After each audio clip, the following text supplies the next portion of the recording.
Spoštovane gledalke in gledalci, naš današnji gost v oddaji o kulturi je svetovni popotnik, avtor pravkar izdane knjige z naslovom Zakaj pa ne, učitelj angleščine in velik občudovalec Idrije. David Stegu, lepo pozdravljeni v našem studiu. Lepo pozdravljeni. Branje vaše knjige z naslovom Zakaj pa ne je pravzaprav pravo razkošje, saj popeljete bralca od domačih hribov okoli Škofje Loke do Nepala v Himalajo, med Indijance v Ameriko, vmes pokukate še v Idrijo. Kaj vas pravzaprav žene po svetu? Ja, prvo bi rekel, me veseli, če je to videno kot razkošje. Osebno mi je bilo zelo pomembno, da ne gre zgolj za neko potopisno pripoved, ampak tudi, da čim bolj uspešno, bom rekel, vnašam te svoja doživetja, svoja izkustva v te pripovedi, ki seveda vsako potovanje potem temu primerno tudi nadgradijo. Tako da, kaj me žene po svetu, želja po seveda raziskovanju novih krajev, srečevanju ljudi iz različnih kultur in pa seveda ob tem tudi vsi procesi, vsa znanje, vse, bom rekel, tudi veščine, ki jih lahko pridobiš, če seveda kot popotnik poskušaš čim bolj pazljivo opazovati okolico, ljudi in pa sem in tja tudi ubrati kakšno pot, ki ni najbolj konvencionalna. V mislih imam recimo, da ne greš samo na tiste najbolj turistične destinacije, ampak se kdaj načrtno odpraviš tudi na kakšen kraj, ki je manj poznan. V mladih letih ste najbrž najprej raziskovali okolico Škofje Loke. Kot študent pa ste izkoristili možnost in ste en semester prebivali v Združenih državah Amerike, v kraju Edmond, ki leži v predmestju Oklahoma Cityja. Zakaj prav ta univerza? Ja, iz dveh glavnih razlogov bom rekel. Prvi razlog je tak, da je takrat filozofska fakulteta sklenila neko tako bilateralno pogodbo s to univerzo in na ta način je bilo tudi stroškovno to pač bolj dostopno. Poleg tega me je pa veselilo, da ni šlo za neko univerzo v kakšnem večjem kraju, kjer seveda so prisotne vse kulture, pa ne, da bi imel kaj proti ostalim kulturam, sploh ne, ampak želel sem si res občutiti tisto pristno Ameriko, ki je pa nekako bolj prisotna v teh manjših mestih, v tako imenovanem ameriškem Heartlandu, to je ta osrednji pas te zvezne države od Severne Dakote pa dol do Teksasa. Oklahoma je severno od Teksasa, tako da se mi je zelo dopadla tudi lega in pa zelo blizu je bil tudi ta del ZDA, jugozahod, ki ga nekako tradicionalno najbolj povezujemo s temi westerni in nasploh z ameriško identiteto. In tudi z Indijanci, tam ste spoznali njihovo kulturo, način življenja in tudi njihove tragedije. Tako je, drži. V tem pasu sem že takrat, ko sem bil na izmenjavi v Oklahomi, imel možnost obiskati Komanče. To je pleme, ki ima pač svoj štab, če tako rečem, v zvezni državi Oklahoma. Tam sem se srečal z njihovim poglavarjem, sem imela zelo zanimiv pogovor za neko nalogo, ki sem jo mogel v okviru študija opraviti. Potem pa čez nekaj časa, bom rekel kakšno leto kasneje, sem pa res šel malo bolj severno, v Minnesoto in Južno Dakoto, kjer pa sem se Indijancem pridružil na enem prav posebnem potovanju, če tako lahko rečem. Potovanje na narekovajih, ker je bil mnogo več kot zgolj potovanje. Ja, gre za tak spominski pohod, spominsko ježo, v spomin na 38 pobitih Indijancev. Pred 152 leti so belci zagrešili ta velik skupinski pomor. Ta ekspedicija traja več tednov. To je bilo najbrž posebno doživetje, živeti s temi Indijanci na tej poti. Ja, vsekakor. Mene je navdušilo najprej dejstvo, da kaj takega sploh obstaja. Veste, jaz kot študent anglistike, amerikanistike sem mislil, da pač vem nekako večino stvari, ki se na tej zanimivi celini Severne Amerike odvijajo, ampak potem sem pa po naključju izvedel za ta spravni proces, če tako rečem, me je navdušilo. Ker po svoje logično gledano Indijancem tega ne bi bilo treba začeti, bi mogli to pač, če rečem, beli Američani začeti tak proces, ampak že to dejstvo me je nekako spodbudilo k tem, da sem se jim pridružil, ker me je izredno nagovorilo. Tega jim ne bi bilo treba storiti. Seveda potem tekom te, ste rekli, ekspedicije ali pa, bom rekel, spravne ježe, je bilo ogromno nekih dogodkov, ki so me globoko zaznamovali, tako na duhovnem, fizičnem, pa tudi vseh nivojih vmes, če tako rečem. Navdušilo me je recimo najbolj res to, da oni popolnoma mirno vnašajo to duhovno komponento v vsakdanji pogovor, v druženje, v razmislek, ko se pogovarjajo o teh in drugačnih tematikah v svetu. Ampak to ne dojemajo pač kot neko prisilo ali nekaj, kar je že staromodno, nasprotno. V bistvu ta komponenta jim je pomagala, da so kot pleme nekako svojo identiteto ohranile do današnjih dni, ker pritisk asimilacije je bil strahovit. Tako da v tem so izredno uspešni, vztrajni. Po drugi strani je pa zanimivo, ker so enostavno popolnoma enaki nam. Ko ni nekih obredov, nekih teh njihovih posebnih običajev, so oblečeni popolnoma enako kot mi. Jaz sem šel s parimi Indijanci, recimo smo si šli pogledati Hobita v kino. So se potem hecali, so rekli, nas je 5, ti si samo eden, a te je kaj strah, ko se je vse ugasnilo.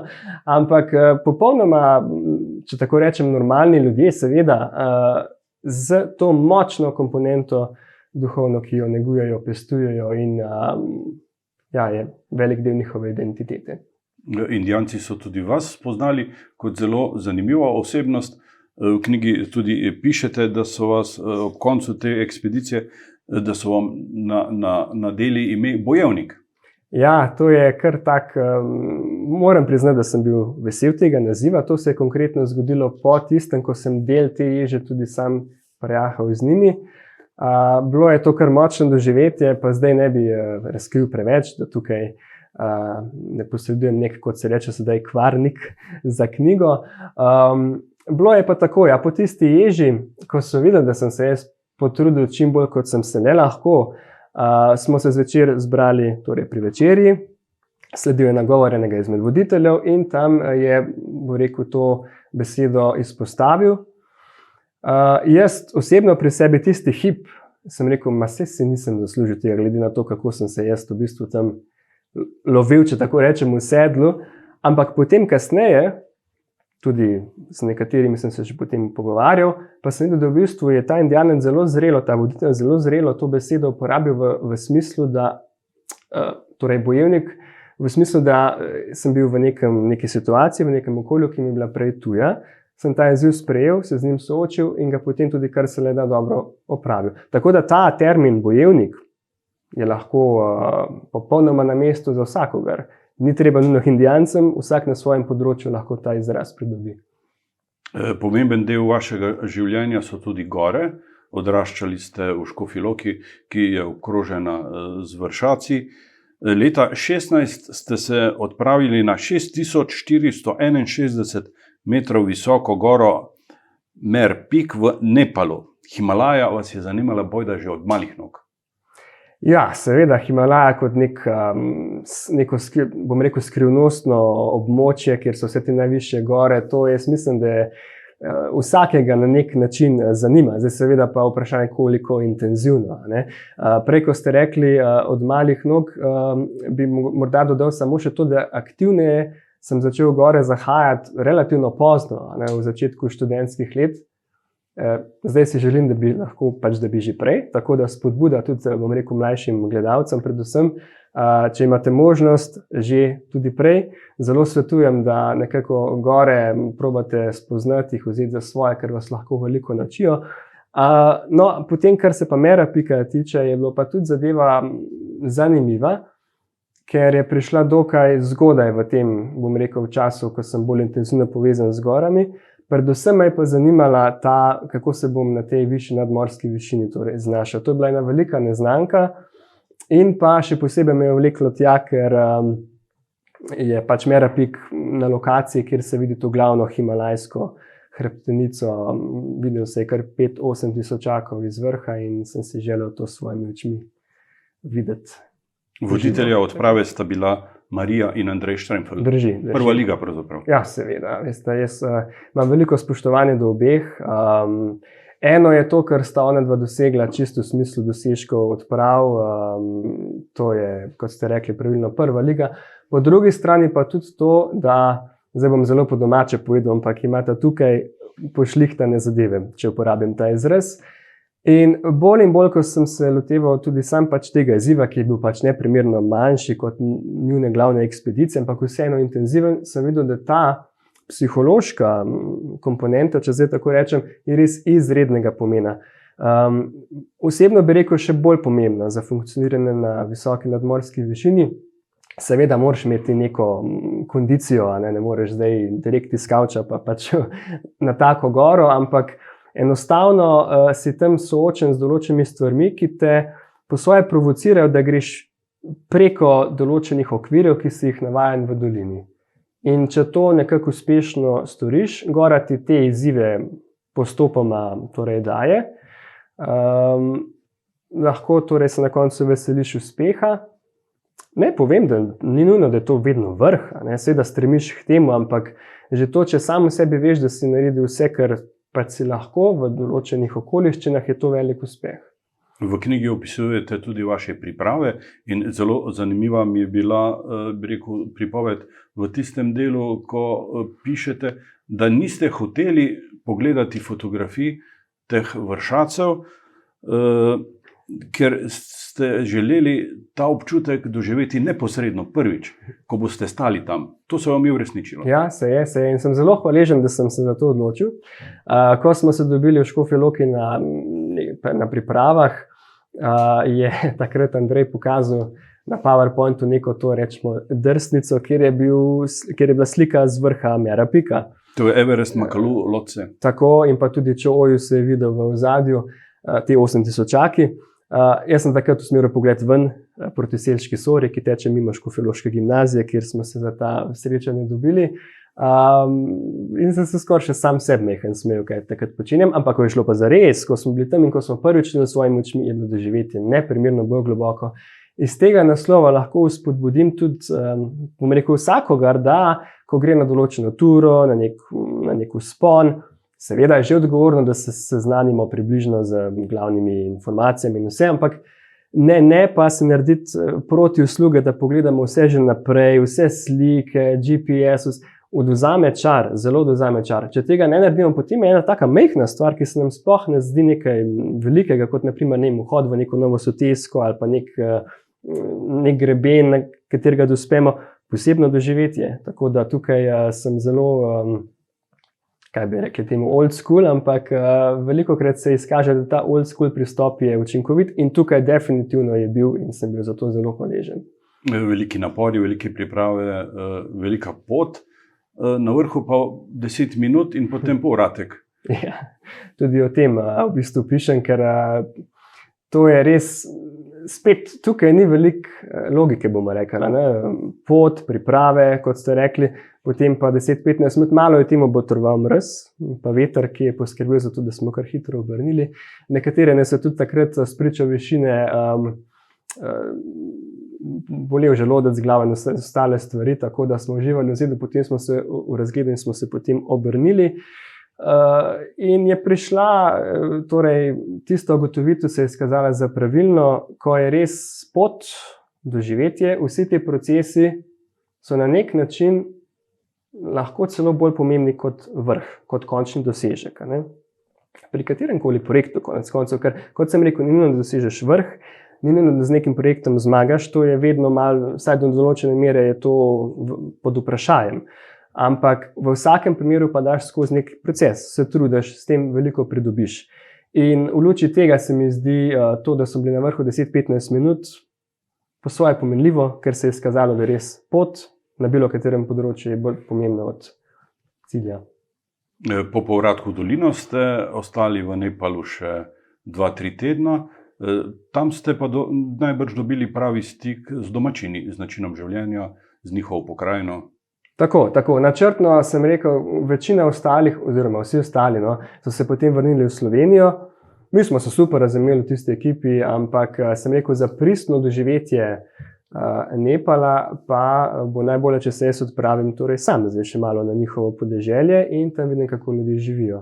Sam in jaz se je bilo treba mečkam tudi zanjati, ker tudi angleščine nekateri niso znali. Bili so še drugi izzivi, zopet jih je v knjigi potem kar nekam navajam. Mene osebno je pa predvsem navdušil tisti del, ko sem potem imel možnost tudi nekaj časa kot prostovoljec delovati na eni izmed šol v Pokhari, to je drugo največje mesto v Nepalu, kjer je bilo meni tako lepo videti to živahnost, to sproščenost, to navdušenost teh nepalskih otok, ki so v izredno nezavidljivi infrastrukturi igrali tako nogomet, tako namizni tenis in ostale stvari.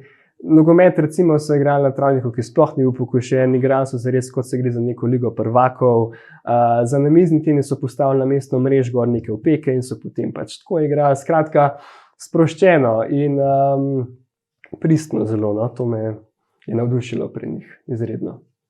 Hoja v gore je lahko tudi nevarna. V knjigi popisujete vašo zgodbo iz vzpona na Pik Lenin, tam ste šli leto pozneje, enako z Marijo in Andrejem Štremfljem. Tam ste v bivaku eno od noči doživeli zelo grozne stvari.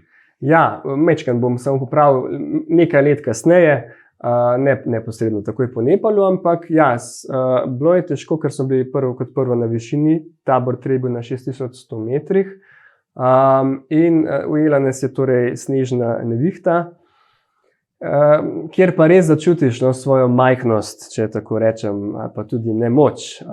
To je bilo zdaj seveda izziv nekako doživeti, se tega lotiti. Preden smo šli takrat spat, se spominjam, da smo se zbrali v sosednjem šotoru, kjer sta bila Andrej in Marija in je Andrej delil neko zgodbo, ko sta z bratom uporabili nek vzpon in ima je potem zaradi velike količine snega skoraj zmanjkalo kisika, ker je prekril šotor in tako naprej. No, to definitivno ni pomagalo pri tisti noči, ki je potem sledila, kjer je pa res zapadlo veliko snega. Jaz vem, da seveda z Mladenom, s katerim so bila skupaj v šotoru, nisva pač spala, nič, strah je naredil svoje, višina že tako ne omogoča veliko spanja. Tudi pač ta snežna odeja se je postopoma kar višala. Jaz vem, da sem prav tipal pri strani v šotoru, koliko je to že zlog. Pa še tisto imaš v glavi, tisto zgodbo, pripovedovanje od Andreja prej. In ko se to sešteje, potem res pride še en tak vrtinec strahu, nemoči, ki je bil kar izziv. Zdaj, koliko uspešno sem ga takrat opravil osebno, zdaj menim, da bi ga lahko še bolje. Ta izkušnja me je marsikaj naučila, tudi bom rekel za čisto vsakdanje situacije v dolini, ampak izbire ni bilo kot to, da se bo treba s tem soočiti. Na srečo pa je potem ta vihar proti koncu noči popustil, mislim, da smo celo dobili še nekaj spanca, pa se potem naslednji dan odpravili naprej. Ampak ja, takrat si vse sorte, si očitaš, zakaj sem mogel iti, misli so povezane z domačimi, skratka veliko nekih dvomov se prikrade, ampak ti dvomi popolnoma nič ne pomagajo takrat, popolnoma nič. Tako da tudi za vsakdanji podvig, če se nam zdi težek, če se nam zdi morda celo neka ovira nepremostljiva, ne pomaga nič ta vprašanja, zakaj sem se tega lotil, zakaj, kako in tako naprej. No, kako bi potem bil že dobrodošel, ker lahko se sprašujemo, kako bom poskrbel, da bo nekaj bolje, ampak zakaj prav jaz? Ni produktivno, ne? Ampak tle spodaj v dolini to nekaj časa traja, pa se tega sploh ne zavedamo, gora te pa to takoj nauči. So ti nauki, ki ste jih bili deležni na gori v vaši kasnejši karieri učitelja angleškega jezika, so vam kaj pomagali? Zelo, zelo, zelo. A veste, pa tudi, bom rekel zdaj, v tem obdobju, ko nasplošno opazujem družbo, recimo jaz velikokrat slišim, dve stvari bom izpostavil. Prva je to, da velikokrat slišim, sploh v teh težkih situacijah, zdaj resnico nikoli ne bomo vedeli, resnica je nekje vmes in tako naprej, pa se mi vrtimo naprej. Ne? Zdaj, če to povežem s šolanjem, ali pa s šolstvom, recimo, mi ne moramo reči, 2 + 2 je nekje med 3 in 5. Vemo točno, da je 4. Dobro, to je zelo osnoven primer, stvari so seveda težje, ampak kaj hočem reči? Zdi se mi, da je pomembno, in to me je Gora naučila, tam sploh ni izbire, tukaj pa pač si dovolimo imeti izbire, da kot se le da stremimo k resnici. Absolutne resnice nikoli ne bomo vedeli, ker so se pač vsi ljudje motimo, smo zmotljivi, ampak je pa res to, da če poskušamo čim bolj stremeti k resnici na bilo katerem področju, bo naše življenje lepše, boljše. Če gremo v nasprotno smer, bo pa seveda slabše. To je prva stvar, ki bi jo izpostavil. Zdaj, kar se pa tiče druge stvari, je pa enostavno, vse je povezano s prvo, ampak je pa to, da si res poskušamo tukaj ustvariti neko distanco do tudi najmanjših stvari, ki nas bremenijo v smislu, ne vem, raznih nevoščljivosti, jeze, zamerljivosti, prepirov in tako naprej. Mene je zelo pač ta izkušnja na gori, pa tudi na drugih gorah me je naučila, da tam enostavno zato ni bilo prostora. Gora tega ni dopuščala. Nekaj na pol ni šlo skozi. Mislim, lahko je šlo, pa je bilo potem sem hitro dobil posledice. V dolini nekaj na pol nekaj časa funkcionira, ampak potem pride tudi do, jaz rečem, bumeranga, ki pride še z večjo hitrostjo nazaj. Tako da pri poučevanju mi je zelo pomembno to, da res poskušam, kar se da maksimalno v dani situaciji, če se zdaj meham plastično izrazim, potegniti iz učne ure.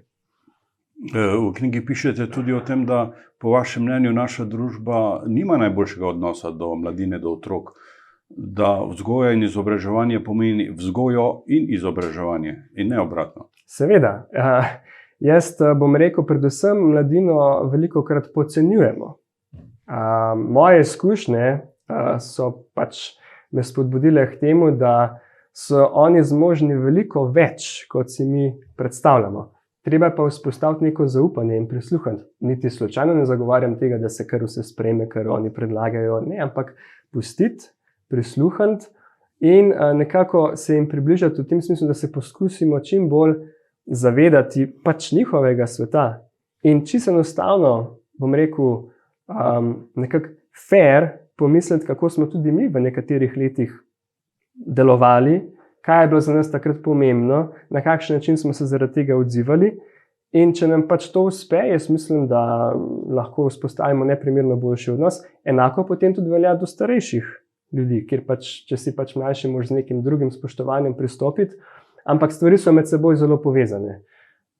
Tako da, ja, predvsem se mi zdi ta problem, da se jim zaupa premalo, da se ne zavedamo vseh potencialov, ki jih imajo, ker po drugi strani je pa tako, veste, potenciale bi oni tudi razvijali, bom rekel, bolje, če bi bolj celostno pristopili k njim, v smislu pristnosti.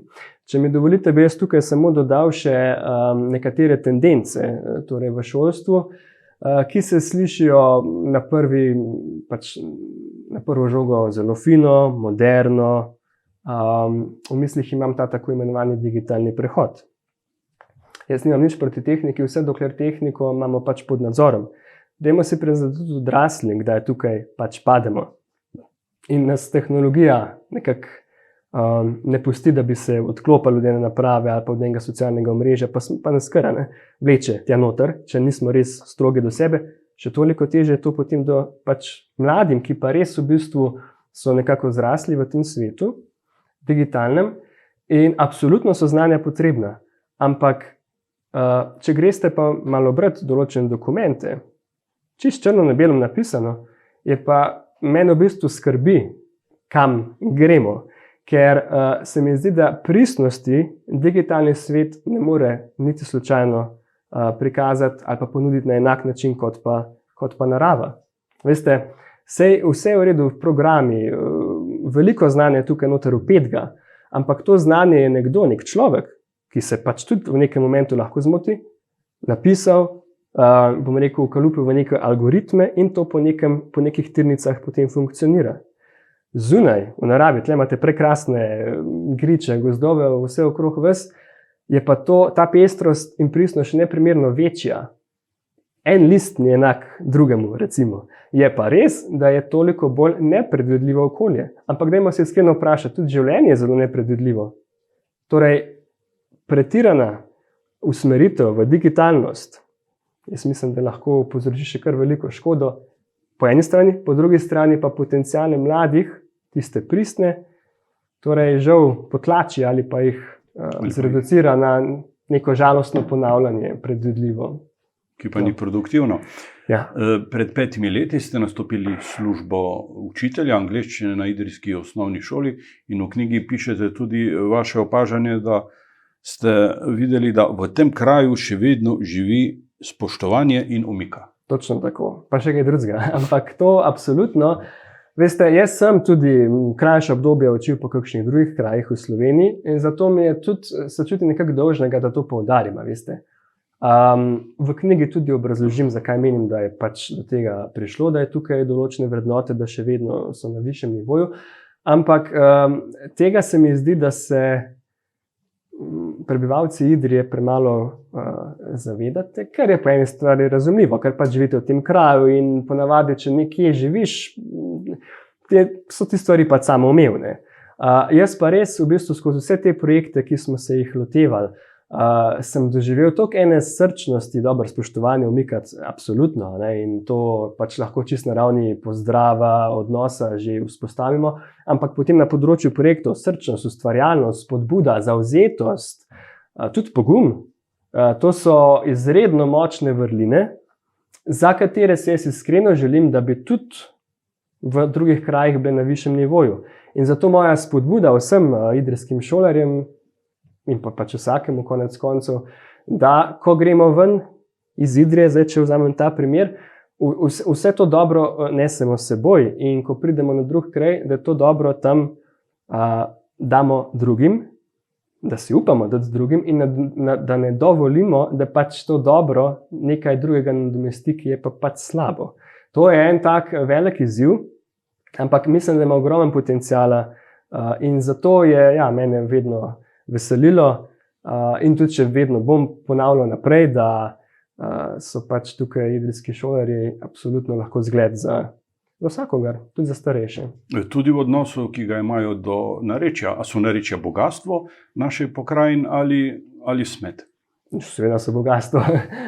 Bogatstvo, ker mislim, meni kot, bom rekel, jezikoslovcev iz tega področja, mi je bilo to izredno simpatično že tako. Mislim, jaz še skozi ne morem, se trudim, ampak vaš G pa H, tisto, ki je nekaj vmes, mi še skozi, ne vem, če ne upam, da se zdaj sploh preizkusiti v tem. Pa to samo ena stvar, potem pa besede različne. Meni so dali celo sodelavci, so mi dali ta idrijsko-slovenski slovar, ki je zelo obširen in seveda nisem uspel še vsega besedišča usvojiti, niti ga verjetno nikoli v celoti ne bom. To je izredno bogatstvo, ker pač kaže na nek izvor kraja, mogoče tudi na stvari, ki so ljudem pomembne in to je treba absolutno negovati. Ste zgled za ostale prebivalce slovenskih krajev, ker tukaj vidim, da kar z veseljem to gojite, to narečje, prav, tako da kar tako naprej. V rednem šolskem delu ste pustili v mestu na šoli vsaj še 2 pečata. Eden je povezan s hokejem, to je vaša velika športna ljubezen, drugi pa s filmi. Zakaj hokej? Ja, hokej me spremlja že od res mladih let in je tudi en poglavje v knjigi je v bistvu namenjen hokeju. Ko sem prišel sem, smo tekom ene učne ure imeli tudi v angleščini smo se učili o športih in so vsi povedali njihov najljubši šport. Pa seveda je pravilno, da tudi učitelj razkrije delček sebe in sem rekel, moj najljubši šport je pa hokej. In kot da bi bil nekje iz vesolja. Ni prav bil popularen v Idriji. Zakaj? Se mi je potem postalo kmalu jasno, ko smo se nekaj let kasneje, ko je to potem malo raslo, smo se lotili organizacije dneva hokeja. No, pridem nazaj na organizacijo, ampak že prej smo pa imeli, mislim, da je bil tale dogodek dan brez avtomobila, mislim, da je bil tako nekako naslovljen. In takrat sem jaz bil, torej, sem usmerjal tiste, ki so pač rolali. In smo šli do mladinskega centra, smo nekaj nesli gor. Pa sem jaz rekel, ne bom še jaz kar z rolerji gor, ni problema, sam pridem dol, brez brimze, oziroma kot rečete žlajfa, to je bil pa kar izziv. Torej, razumem, da hokej tukaj ne more biti prav popularen, če je že za rolanje manj prostora. Ampak vseeno, dan hokeja smo se lotili, jaz sem izredno vesel te, bom rekel, krasne generacije, ki je in A, B, C razredov takrat, ki so stopili skupaj in pripravili ta dogodek. Deloma je bil to kot športni dan, so vadili rolati, vadili so tam malo streljati in tako naprej. Potem so jim pa popoldan še turnir, učitelji, učenci, starši, učitelji, pa neka ekshibicijska tekma, pa na koncu grand finale medrazrednega tekmovanja. In meni je bilo lepo videti, ne samo meni, tudi ostalim soigralcem mojim, ki so prišli takrat v Idrijo, kako je bilo čutiti neko povezanost. No. Čeprav sploh ni idrijski šport, ampak očitno je hokej na nek način tak šport, ki Slovence kljub temu, da pač imamo zelo slabo infrastrukturo, da je pač privlačen, so tudi ostali. Še eno stvar bi izpostavil, krasno je bilo tudi videti, da tisti, ki so se potem umaknili, so bili pač manj vešči rolanja, so pomagali na drug način. Pripravili smo nek poligon za mlajše učence, kjer so jih potem usmerjali, jih pač nadzirali ali pa spekli nekaj peciva. Tako da to je bilo krasno. No? In takoj, ko bojo ljudje za dan hokeja naprej, naslednji filmi ste potem... Filmi Generacija Z, ne ali ja, to je bil film, ki ste ga posneli, ki so šolari pravzaprav posneli pod vašim mentorskim vodstvom, je pobral kar nekaj nagrad, bil opažen tudi v tujini. Kaj je sporočilo tega filma? Ja, več sporočil je. Jaz bi morda celo predlagal, da bi ga potem ob koncu zavrteli. Lahko. Bojo gledalci še najbolj videli in tudi potem jih spodbujam, dajte ta film podeliti še naprej. Tako da sporočil je veliko, bojo videli. Meni je zelo všeč, zdaj v zadnjem času vedno bolj dobivam odzive od ljudi, da oni uporabljajo pridevnik preroški film. Ja? In jaz to takoj podpišem. Zelo preroški. To je bilo februar 2019 posneto in vzpostavlja neko dilemo. Ali bomo izbirali med, kot sem že prej deloma povedal, neko ukalupljenostjo, nekim nadzorom, neko žalostno, bom rekel, ponavljanje istih vzorcev, ali pa bomo dovolili in bili toliko pogumni, da bomo torej spodbujali pristnost, nepredvidljivo pristnost, ki je seveda zahteva pogum, zahteva napor, zahteva tudi zaupanje, ampak je na koncu tista, ki seveda prevlada nad tistim zelo skromnim, bom rekel, načinom dela, ki ga ponuja tako imenovani digitalni prehod. Po tem filmu ste posneli tudi daljši igrani film, ki je že končan, slišim, ni pa še javno predstavljen. Ja, potem smo pa, ker je bil ta kratki film zelo uspešen, smo se odločili, da bomo posneli enega daljši film in smo potem v začetku 2020 smo začeli s pripravam. Marca smo potem seveda priprave bili primorani prenesti pač na splet, ampak smo vse nadaljevali z pripravami. Veste, ko kot mentor potem dobiš 25 strani scenarija, brez dialogov, itak daš pa vse od sebe, mi rečemo, da je 120%, da se to realizira. In želja je res velika in izjemno vesel, da smo to lahko posneli, ker že leto 2020 je bilo kar, bom rekel, napeto. Tukaj bi samo izkoristil priložnost in se bi zahvalil osnovni šoli Idrija, absolutno najprej za vso podporo.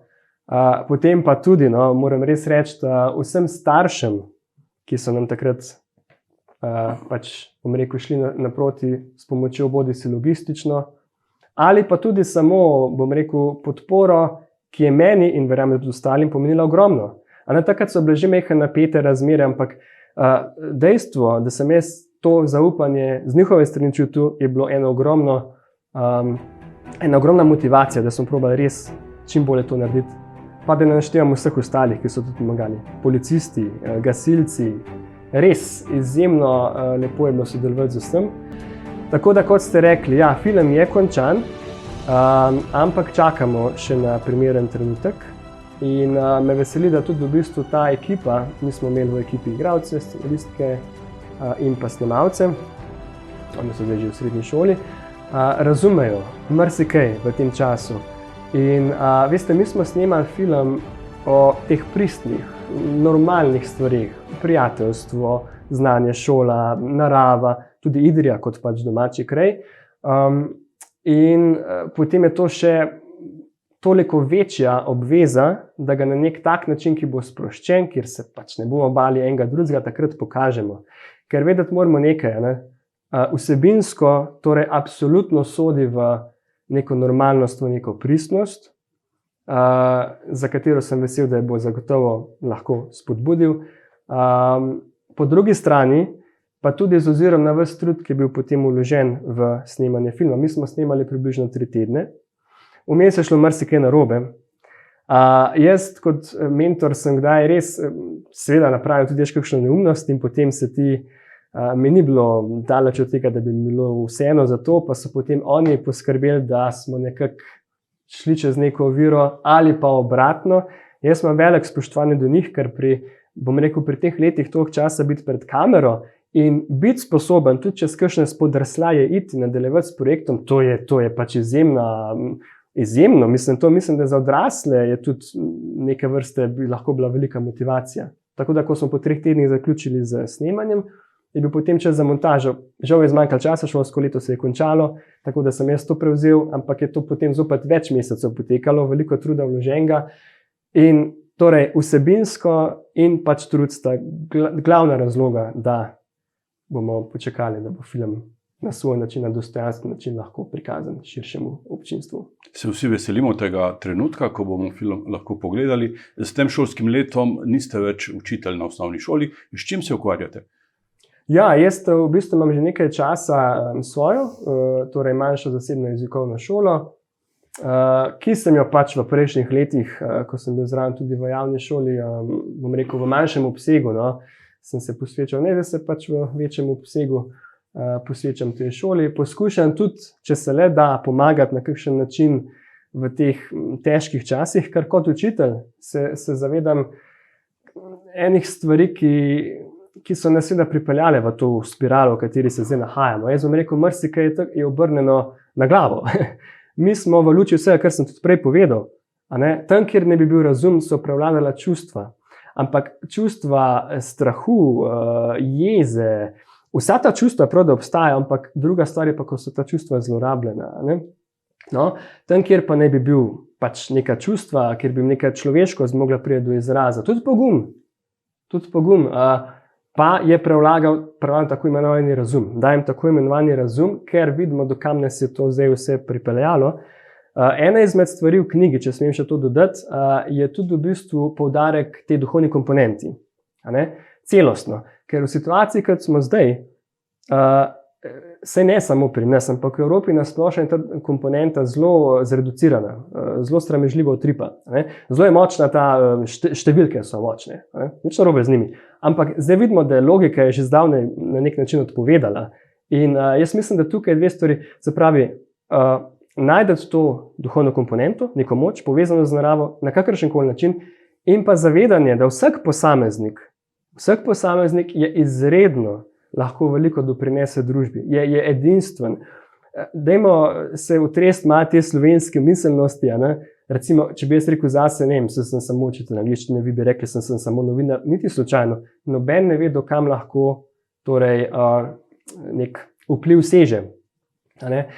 Zdaj, da se ne bo zdelo, kot da samo se vrtim v krogih, bi kot učitelj tle dodal en primer, ki pač jasno nakazuje na to, da ta zmes čustev in razuma je dokaj toksična v tem trenutku.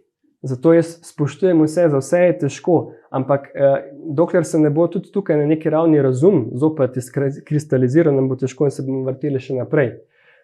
Jaz bi dal zelo počasi in spoštljivo en primer, če dovolite, da lahko to malo bolj ilustriram, ker hočem povedati, da če bi bilo nekega znanja več, znanje je vedno pozitivno, bi tudi teh težkih čustev bilo manj. Jaz bom tako rekel, recimo, da čisto počas bom šel po šolsko, če ste vi krasen košarkar, pač odlično igrate košarko, boste šel v ligo NBA. Če igrate dobro, odlično hokej, boste šel v ligo NHL. Če pa ste odličen znanstvenik, boste pa pisali za revijo Nature. Zelo znana znanstvena revija. No in bom dal samo en tak podatek, oni so že novembra 2020, 20. novembra 2020, izvedli ogromno študijo v Wuhanu na Kitajskem, kjer so vzeli 10 milijonov ljudi, vzorec 10 milijonov, 5-kratnik Slovenije, tako rekoč. Naše ankete so par 100, par 1000 in je to. 5-kratnik Slovenije, objavljeno v Nature. In takrat so v bistvu oni zaključili, prišli do spoznanja, da v 10 milijonih celem tem vzorcu ni bilo, če dam za en primer, enega primera, kjer bi nekdo, zdaj že poznamo te izraze, asimptomatsko prenašal okužbo. Se ne bom šel naprej, ampak veste, tak podatek, če bi več ljudi to vedeli, to je izjemno pomenljivo. Absolutno pomembno stališča znanja in pa tudi, bom rekel, vsega strahu, ker strah, zopet se vračam na knjigo, strah do neke mere seveda, da narediš ti neumnosti, ampak če se v strahu vrtiš, je samo slabše. Prej ste me pa vprašali po izkušnji, Tabor 3, Snežna nevihta. Če bi tisto eskaliralo, to, da je bilo mene strah, ne bi popolnoma nič pomagalo. Pomagalo bi to, da bi jaz razmislil, kaj v dani situaciji lahko naredim. In potem, če bi, ne vem, mogel iti ven iz šotorov, da bi imel pripravljeno opremo, pripravljeno oblačila, tisto vrtenje v strahu ni pa doprineslo k ničemur. Žal je to naša realnost. Ta trenutek, bodimo optimistični, da so pred nami boljši časi. David Stego, čestitam vam za izdajo knjige, za ta napor, da ste jo sestavili in napisali. Hvala za obisk v našem studiu in srečno. Hvala tudi vam za to možnost pogovora. Vsem gledalcem pa, kot ste tudi sami izpostavili, optimistično naprej in pa pogumno.